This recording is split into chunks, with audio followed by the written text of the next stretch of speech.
이번에는 15번째 강의 개수편이 되겠습니다. 개수는 그 본질을 액체로 봅니다. 액체는 물도 되고 기름도 되고 기타 화공약품도 액체 상태라면 전부 개수로 보겠습니다. 액체는 최대한의 압축을 자랑하고 있습니다. 그런 점에서 액체라는 의미에 좀 비중을 둘 수 있겠네요. 심리적으로 보면은 사교하는 성향이 있다고 봐서 사교성. 사교성은 잘 어울린다는 뜻이 그 안에 포함되어 있고, 특히 앞에다가 수식어를 붙인다면 폐쇄적 사교성이다, 이런 말을 할 필요가 있습니다. 사교라는 것이 잘 어울리는 것이긴 하지만 아무하고나 어울리는 건 아니다는 거죠. 꼭 자신의 수준에 맞는 사람들하고만 어울리는 것. 그래서 폐쇄적이라는 말을 하게 됩니다. 폐쇄성은 개수의 특징입니다. 종자, 압축하는 성분, 뭔가 외부와의 단절, 이런 의미가 그 안에 포함되다 보니 역시 동떨어진 얘기가 아니구나 하는 걸로 이해할 수 있겠습니다. 그런 성향을 가지고서 물질적으로 졸업장을 떠올려 봅니다. 졸업장은 자신에게는 아무 필요가 없는 것입니다. 남들에게 보여주기 위한 것이죠. 취직을 한다든지 어떤 자격을 요구할 때 갖다 줄 수 있는 것이 졸업장이 되겠군요. 이러한 증서, 여기에는 가령 대학교 졸업장 그러면은 4년간의 대학 생활이 그 안에 녹아 있죠. 그 과정을 한 장으로 압축시킨 것, 그것이 졸업장 아니겠습니까? 그래서 개의 의미가 그대로 그 안에 포함됐다고 보면 그게 무리가 없겠습니다. 자, 기본형은 그러하고 적천수에서 말하는 개수는 어떤 의미가 있는가 하는 점을 살펴보도록 하겠습니다. 개수는 어떻단 얘기냐? 지극히 약하다. 약한 중에 더 약한 것이 지약입니다. 최대로 약하다. 더 이상 약할 수 없다. 힘도 없다. 무력하다. 이런 것, 도대체 그게 무엇일까? 이 문제에 대해서 참 생각을 많이 해봅니다. 안개일까? 이슬일까? 이런 생각부터 시작해가지고 많은 궁리와 많은 자료를 찾아본 결과 비로소 그 의미를 알게 되었습니다. 지극히 약한 이 개수는 뭐냐? 바로 정자다 하는 거죠.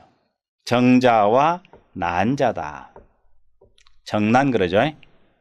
난자다. 단세포입니다. 씨앗입니다. 원래 개수에는 씨앗이라는 의미가 들어있죠.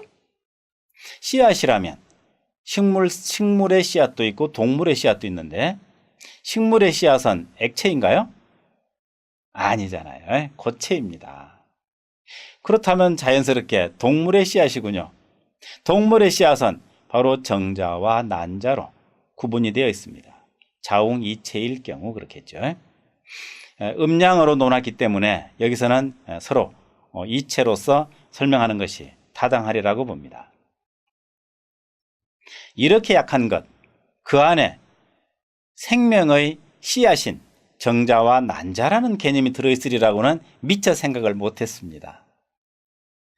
적천수에도 그렇게 상세하게 설명이 안 돼 있으니 참 이것을 찾아내기가 쉬운 일은 아니었겠군요. 자, 무엇을 근거로 이렇게 말을 하는가? 이어지는 내용을 봐야만 이게 억지가 아니라는 것을 이해할 수 있을 수 있습니다. 천진, 하늘나루, 하늘 천자지만 여기서는 천연의 나루로 말하는 게 옳을 것입니다. 천연의 나루, 저절로 만들어진 나루터입니다. 인공적으로 콘크리트 기둥 받고 뭔가 이렇게 레미콘 갖다 부어서 만든 그런 나루터가 아니고, 나무를 깎아서 만든 나루터가 아니고 천연의 나루터입니다. 저절로 만들어진 것입니다. 어떻게 한다? 도달한다. 천연의 나루터에 도달한답니다. 뭐가? 지극히 약한 그 무엇이. 네, 힌트가 일단 나왔으니까 이제 상상을 할 수가 있습니다. 정자가 발산이 되어서 질을 타고 유영을 합니다.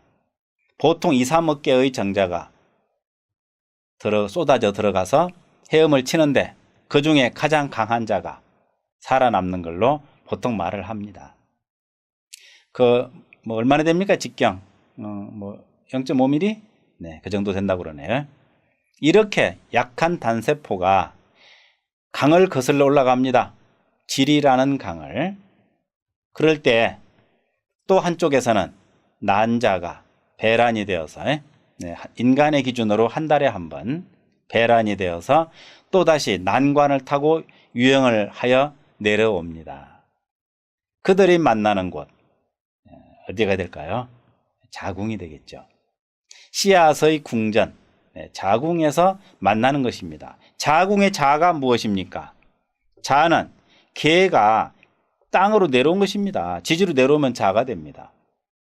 개수가 머무는 집, 자궁. 이렇게 간단한 이치가 있었군요. 생각을 하면 답이 보이는 것을 생각을 못하니 답도 못 찾고 우주를 헤매고 방황하게 되는 것입니다.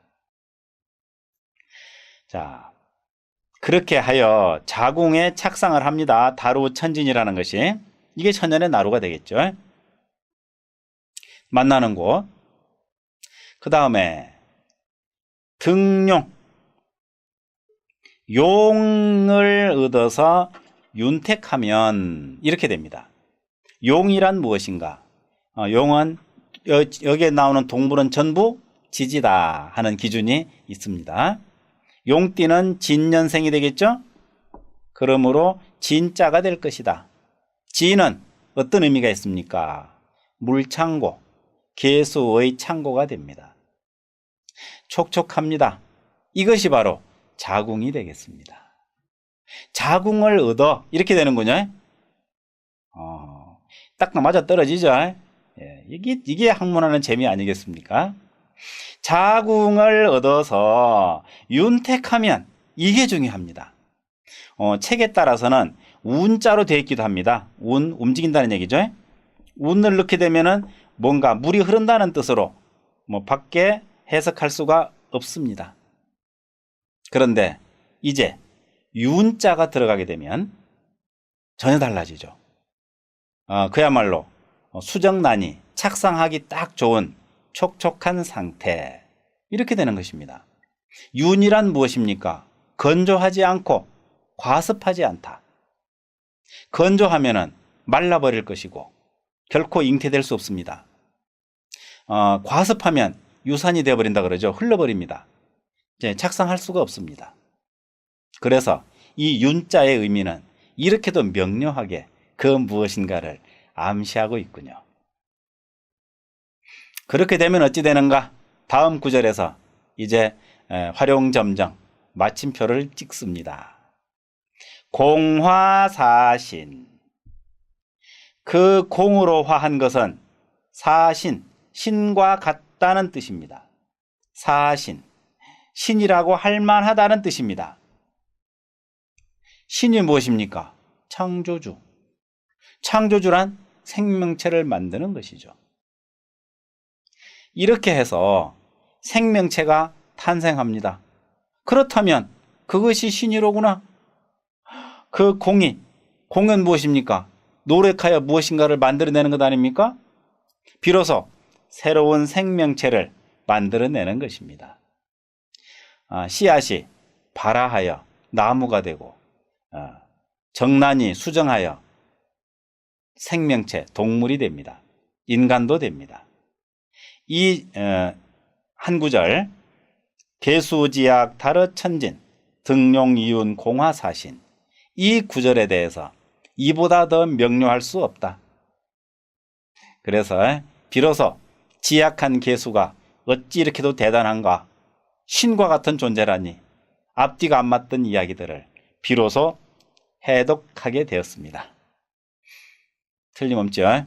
네, 이걸 뒤집어엎기는 쉽지 않을 것 같습니다. 그래서 일단 아직까지는 정답으로 봐도 안 되겠나 하는 생각을 해보게 됩니다. 이것이 개수의 역량입니다. 그 다음에 불수화토라. 화토를 근심하지 않는다 그랬습니다. 왜냐하면 일반적으로 논할 때 개수는 너무 지약이라 너무 약한 거라서 화토의 그림자만 봐도 증발돼 버린다. 죽어버린다. 그래서 근심할 필요도 없다. 이렇게 말을 했는데 이것은 개수 모독죄가 되겠습니다. 무슨 말도 안 되는 소리를 하느냐 이런 얘기가 되겠죠. 화든 토든 그것은 근심하지 않는다. 왜? 토가 있으면 막을 것이고 가령 물이라면 흐르는 물을 막겠죠. 그럼 가만히 있으면 됩니다. 화가 있으면 어떻게 되나요? 증발하겠죠. 그러면 화학에 따라 증발하면 됩니다. 증발했다가 또 구름이 되면 다시 힘을 모아서 또 내려오면 되겠죠. 왜 근심을 합니까? 이렇게 자꾸 개수는 약한 존재라서 포기한 상태의 근심하지 않는다는 그런 느낌을 갖는 것은 좀 사례가 좀 부족하지 않느냐 이런 생각을 해보고 있습니다. 불론 또 나옵니다. 논할 거 없다. 경신. 경신은 논할 거 없다. 경신은 금이겠군요. 금을 논하지 않는다. 왜 그럴까? 금은 금과 개의 관계는 무엇입니까? 금생수, 수를 생하는 관계가 되겠는데 여기서 금이 수를 생한다는 말, 바위에서 물이 나온다는 말은 논하지 말아라. 이런 뜻은 아니었을까요? 바위에서 물이 나옵니까? 물이 바위 틈새를 타고 흐르는 것입니까? 바위에서 물이 만들어지는 것입니까? 아니죠. 물은 흘러다닐 뿐입니다. 근데 심지어 금다수탁 이런 말을 씁니다. 금이 많으면 수가 탁해진다는 얘기도 합니다. 그거 전부 다 믿을 수 없는 말입니다. 금이 많으면 수가 강해진다고 해야 오행생극의 이치에서나마 부합이 될 것 아닙니까? 믿을 수 없는 말이 왕왕 떠다닐 때 우리는 그것을 미신이라고 합니다. 믿을 수 없다는 말, 미신이라는 말은 논리성이 없다는 뜻이 되겠죠. 논리성이 없더라도 미처 우리가 이치를 깨닫지 못했을 때 미신이라고 할 수 있습니다. 물론 그것은 이치를 알고 나면 미신이 아니라 올바른 진리가 되겠죠. 미신과 진리 사이에는 종이 한 장 차이입니다. 그래서 미신할 필요는 없습니다. 이치에 맞지 않음으로써 그것을 우리는 배제할 뿐이죠. 그래서 금을 논할 필요 없다 이렇게 봐야지 금이 많으면 탁해지고 금생수하고 이런 쪽으로 너무 몰아가지 않아도 된다 그렇게 정리해도 무방할 것 같습니다. 합무견화, 무와 합한다. 합얘기 이제 다음에 이어서 말씀드리겠습니다. 견화, 화를 보니, 무와 합하여 화를 보니, 그죠? 왜 무와 합합니까? 무는 중력, 대기권. 수증기가 올라가면 무와 만나게 됩니다. 만나서 화를 본다 이렇게 되는군요. 화를 그럼 보지 않으면 어떻게 되느냐? 우선 화를 봤을 때 어떤 일이 되느냐를 생각해 보죠. 화하는 형상이 참되다고 할 만하다 이렇게 말하겠군요. 무슨 뜻인가? 만약에 수증기가 올라가서 무랑 합원했는데 화를 보지 않으면 어떻게 될까요? 얼음이 되겠죠. 냉각될 것입니다. 그러면은 눈이 되겠네요. 눈이 되면 일체 만물을 얼어붙게 만들 것입니다. 그렇게 되면은 생명은 살 수가 없겠죠. 이것을 무게랑 합을 해서 화를 만나면 무게 합화하여 불이 되기 때문에 화상이 제대로 된 거라고 해석한 책도 있습니다. 물론 낭월도 예전에 적천수 강의에서는 풀이를 하다 보니 그래밖에 볼 수가 없었습니다. 이제 다시 이 문제를 생각해 봤을 때 그 얘기가 아니었습니다. 화한다는 말 이거 사기입니다. 명리학에서 화한다는 말은 쓸 필요가 없는 얘기입니다. 화는 논하지 않고 섞이면 수증기가 되면 조화를 이룬다고 보면 그건 괜찮겠죠. 비로소 따뜻한 빗물이 되어서 대지를 적십니다. 화를 만나야만 가능합니다. 이것이 더 자연스럽지 않습니까? 이치는 자연스러운 것을 기준으로 삼습니다.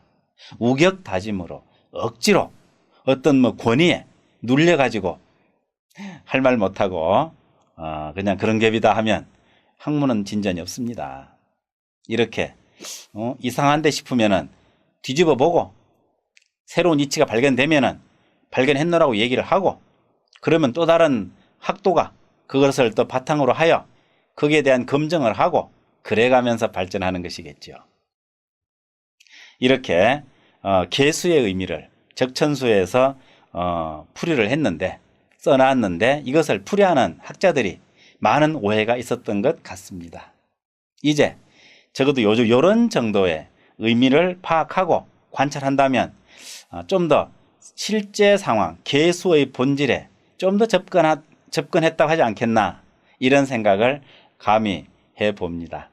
잘 살펴보시고 어디에 함정이 있는지, 어디에 문제가 있는지 또 살펴보는 것, 그것이 학문의 길이라고 생각을 합니다. 학문이 무엇입니까? 배우고 물어라, 그거죠. 네.